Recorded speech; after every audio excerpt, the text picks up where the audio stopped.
Chicos, buenos días. Soy el profesor Raúl Dueñas Herrera.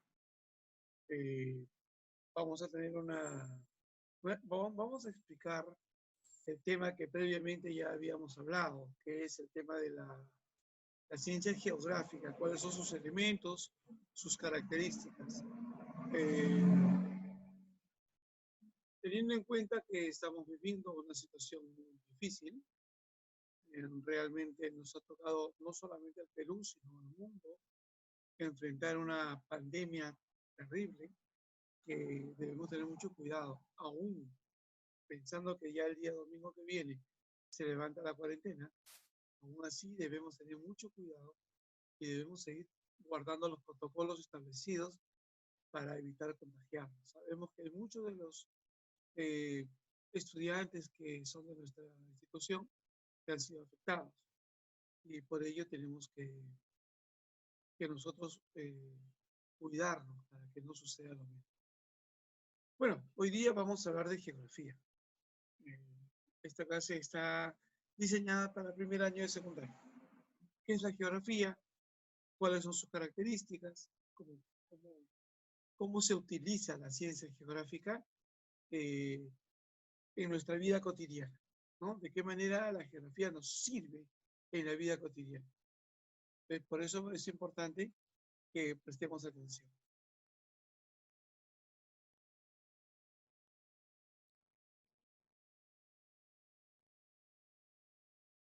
Bueno, la geografía es en realidad uno de los elementos más importantes de nuestra vida cotidiana, porque la utilizamos en todo momento. Desde que nos levantamos hasta que nos acostamos, usamos elementos geográficos. Desde la ubicación, dónde estamos parados, en qué lugar estamos, cuáles son nuestras coordenadas geográficas, el clima, el tiempo, que no son igual, el clima y el tiempo no son lo mismo. Ya en la segunda lectura que les he enviado se explica de ello, ¿no? Entonces vamos a ver cuáles son esos conceptos sobre el estudio de la geografía y qué elementos se involucran. Dice que la geografía es la ciencia que estudia las relaciones que el hombre tiene realiza entre la naturaleza y él. Nosotros interactuamos en la geografía. Estamos en una ciudad, estamos en el campo, estamos en el mar, estamos en el río, o estamos en algún espacio geográfico natural. Muchos de estos espacios geográficos que eran naturales han sido luego alterados por la mano del ser humano. Por ejemplo, donde vivimos. Que yo estoy en un segundo piso. Eso no es natural, eso ha sido creado por el ser humano. Los vehículos, los aviones, los medios de transporte, eh, los mercados, es parte de la creación del ser humano. Esa interacción que el ser humano tiene con la naturaleza. Todo lo que usamos ha salido de la naturaleza. Las mesas, las sillas, los postes, los cables de alumbrado, todo ha sido creado en función de elementos naturales que han estado en la Tierra mucho antes de que nosotros aparezcamos. El ser humano con su inteligencia, entre comillas, inteligencia, porque somos lo que más ha dañado ese planeta y ahora lo estamos viendo. El ser humano con su inteligencia ha modificado muchos elementos naturales para su uso personal, para sus necesidades. ¿Eh? Pero, ¿qué rasgos caracterizan estos estudios geográficos? Dice, estudia la superficie de la Tierra, todo lo que está en la superficie de la Tierra, como espacio donde el hombre vive. Al contrario, eh, analiza el conjunto de factores que existen en las relaciones recíprocas entre la naturaleza y el ser humano. Relaciones recíprocas, miren, cuando hemos visto los noticieros en estos días, hemos visto, por ejemplo, que la naturaleza como que está recobrando sus espacios. Ahora que nadie va a la playa, han aparecido delfines, las aves han tomado el escenario de la playa. Y esto es importante porque no lo habían hecho desde muchísimos años de que nosotros hemos invadido sus espacios. Como ahora el ser humano no sale a nivel mundial, no sale de su casa, esta pandemia mundial, la naturaleza como que ha respirado, ha recobrado su espacio. Entonces, esta relación recíproca que debe haber entre la naturaleza y nosotros no se está dando tan recíprocamente porque la naturaleza nos brinda lo que necesitamos y nosotros no la protegemos. Hay protocolos internacionales que dicen que debemos proteger, pero no se están dando. La geografía es también una ciencia síntesis porque explica el conjunto espacial en base al conocimiento individual de factores y para ello requiere saber de otras ciencias. La geografía utiliza otras ciencias. La geología, el estudio de la Tierra, de la profundidad, de las capas geológicas. La biología, la composición de los seres que viven, vivos que viven en nuestro espacio geográfico. La geografía política establece la división de los países en departamentos, en países, en regiones, en distritos, en urbanizaciones, en calles, etc. La geografía política es muy importante. Integra y relaciona la información obtenida de otras disciplinas. Ahí vemos un gráfico de un ser humano en sus primeros inicios, cómo va descubriendo, ¿no? Está con dos piedras en su mano, tratando de darle forma. Está descubriendo en sus primeros inicios lo que luego va a necesitar.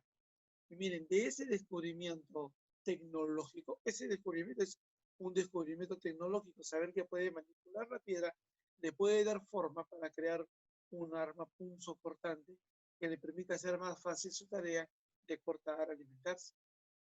La naturaleza también analiza los aspectos sociales, estableciendo sus causas y consecuencias. El comportamiento del ser humano. Esto que está pasando en el mundo de la pandemia del coronavirus, han visto ustedes en los noticieros cómo se colocan por países donde está la zona más caliente y menos caliente. Han visto cómo en la televisión, en los medios de comunicación, ponen mapas diciendo qué país está más infectado que el otro, cómo se puede evitar esas relaciones sociales de causa y consecuencia también son analizadas por aquí. Dice que la geografía comprende por lo general una delgada capa de la superficie terrestre, extensible. Pero no es cierto, porque sabemos que la geología estudia mucho más. Las masas continentales y oceánicas hasta una altura de 18 kilómetros en la troposfera, que es la capa más baja de la atmósfera. Lo que tenemos en la atmósfera, la capa que está ligada a la Tierra, es la troposfera. Este es el ámbito donde el hombre generalmente desarrolla sus actividades. Nosotros. Los principios geográficos en la época clásica de la geografía de los años 1800, dominado por las obras de Humboldt, Reiter, se comenzó a debatir sobre los principios fundamentales que rigen la estructura de esta ciencia geográfica, deducidos de la naturaleza de los objetos y fenómenos que ellos investigaban. Tras un prolongado estudio y debate, se ha llegado a un consenso general en cuanto a principios fundamentales de la geografía. Es importante entender cuáles son esos principios fundamentales. Por ejemplo, el principio de localización es un principio fundamental de la geografía. Ratz explica esto y nosotros lo explicamos como un ejemplo. Dice, por ejemplo, en el Perú hay una mina. Hay varias minas, ¿no? Pero la mina Yanacocha se ubica en el departamento de Cajamarca. Fíjense ustedes. Y por el potencial aurífero se refiere al potencial de la mina, del producto que hay ahí, de oro, plata, etcétera, de la región, tiende a considerarse un mega yacimiento de oro. Sus límites y forma de yacimiento vienen cambiando por la necesidad económica de la transnacional. Fíjense ustedes, ¿no? El espacio de localización. Vamos a ir al Perú, vamos a ir a la parte norte del Perú y vamos a ubicar a la mina Yanacocha y vamos a ver con un satélite, que ahora se puede, cómo es que la mina está transformando ese espacio natural. Acá, por ejemplo, en el ejemplo que tenemos en el mapa, fíjense ustedes, Lima, vamos a coger una parte de Lima y vamos a ver lo que es el espacio de la zona de Comas, San Juan de Lurigancho, Independencia, Rímac, el Agustín. Ahí tienen ustedes esta línea azulita, es el río Rímac. Aquí tienen una divisoria, ¿no?, de la cordillera entre lo que va para San Juan de Lurigancho y Comas. Este es un principio importante que se llama localizar el hecho, el fenómeno, dónde está ocurriendo y cómo está su espacio. Los fenómenos geográficos no están aislados, ¿no? Son producto de, por ejemplo, cuando hubo un tsunami en las costas del sur del Perú, no era porque era el tsunami porque sí, per se, era porque había habido un sismo en la parte de Asia Oriental. Y cómo influye ese sismo en lo que está sucediendo. Los terremotos, los maremotos, no es porque sí, es porque debajo, en el subsuelo, se está dando lo que es un fenómeno geográfico, ¿no? La composición o la ubicación de las placas tectónicas que se sobreponen unas de otras. Los fenómenos geográficos son dinámicos y eso a veces no lo entiende el ser humano. Se ubican, por ejemplo, en la vertiente de las aguas, de las lluvias, y obviamente cuando llueve mucho, el torrente se llena de agua, afecta a las ciudades. O sea, tenemos la ciencia geográfica, pero no la utilizamos en nuestro beneficio. Y acá la culpa no es de mí, que yo no sé pues si va a pasar agua o no va a pasar agua. Es de las autoridades que no planifican. Se supone que las autoridades locales, regionales, distritales, nacionales, deben de estar velando dónde se ubica el ser humano y decirle, aquí puedes y aquí no puedes, para que no suceda lo que todos los años sucede, que los ríos se salen, desbordan las ciudades y lo que estamos viendo en el mar. Hay otro principio importante, el principio de causalidad, que es lo mismo que estamos hablando, ¿no? La geografía científica no acepta fácilmente una posición sin antes buscar los procesos que explican por qué está sucediendo eso. Lo decía Alexander von Humboldt. El principio de causalidad, fíjense en la imagen, ¿no? Es una inundación en una ciudad y el principio de causalidad, ¿qué hace? Investiga las causas o causas que dan origen a ese acontecimiento geográfico. Los ciclones, por ejemplo, son producidos por diferencias de presión y temperatura existentes en la atmósfera. Un ciclón, ¿qué produce esto? Aparte de los principios geográficos, la geografía tiene ramas, especialidades.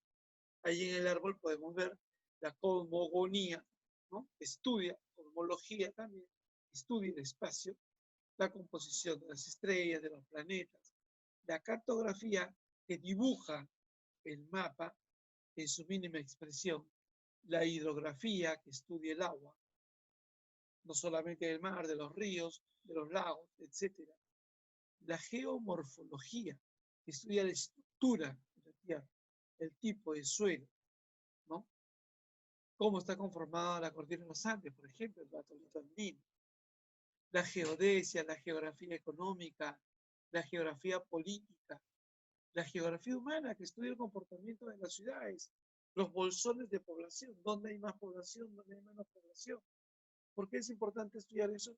Porque en función de la cantidad de población que hay en un lugar, se va a determinar las necesidades de esa población y se van a determinar cuánto más gasta una población u otra. Por ejemplo, el presidente Vizcarra ha dicho que a todas las municipalidades les ha repartido plata para que puedan gastar en hacer bolsas de alimentos para sus poblaciones. Les pregunto, ¿creen ustedes que el presidente Vizcarra a todas las municipalidades le ha dado la misma cantidad de dinero? No, obviamente que no, porque hay poblaciones, hay municipalidades, como por ejemplo San Martín de Porres, que es una gran población, comparado con La Molina, que es mucho menos, o San Miguel, o Lince. Entonces, equitativamente, ¿y cómo se distribuye esto? porque geográficamente el INEI, el Instituto Nacional de Estadística e Investigación, ha determinado dónde hay mayor cantidad de población, cuál es su comportamiento y cuáles son sus necesidades y dónde hay mayor población vulnerable, ¿no? Entonces, la geografía se divide en especialidades. Geografía regional, por ejemplo, determina cuáles son las necesidades que se tienen por región. No es lo mismo una población que esté en la costa, fíjense ustedes las imágenes, donde la pesca es su actividad principal, que una población, viene la otra imagen, en la sierra, en los Andes, donde las actividades son totalmente diferentes. Entonces, la geografía regional estudia las actividades que tienen las poblaciones en sus diferentes escenarios. Bien, entonces, la explicación que he hecho es sobre el tema número 1 de la lectura que les envié previamente. Este PowerPoint también ya se los he enviado. Ahora les voy a enviar este video que estoy grabando, ¿ya? Para que lo puedan tener y puedan consolidar mejor el aprendizaje y comprender. Si tienen alguna duda o alguna pregunta, lo hacen a través del WhatsApp o el Classroom, que es lo que estamos usando. El próximo video va a ser una explicación sobre el segundo tema de la lectura que les he mandado, que es el universo, que es un tema muy apasionante, muy bonito, ¿no? ¿Quién no quiere saber cómo se formó el universo? ¿Cuáles fueron sus características? Es el Big Bang, por ejemplo. Entonces, ese es el segundo tema.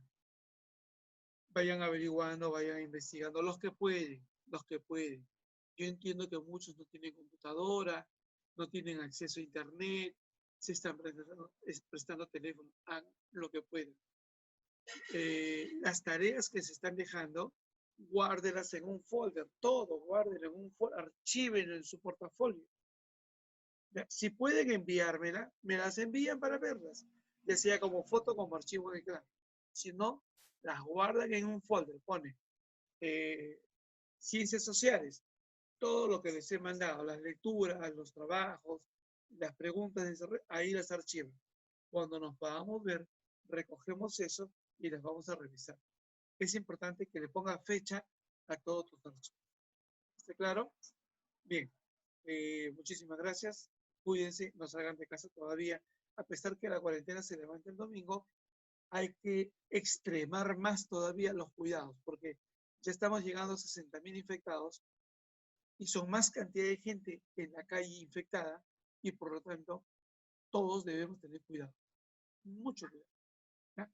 Cuídense, no los conozco en persona, espero que ya tengamos la oportunidad, Dios mediante, que nos podamos reunir y los pueda conocer para aprender y para reírnos también un poco.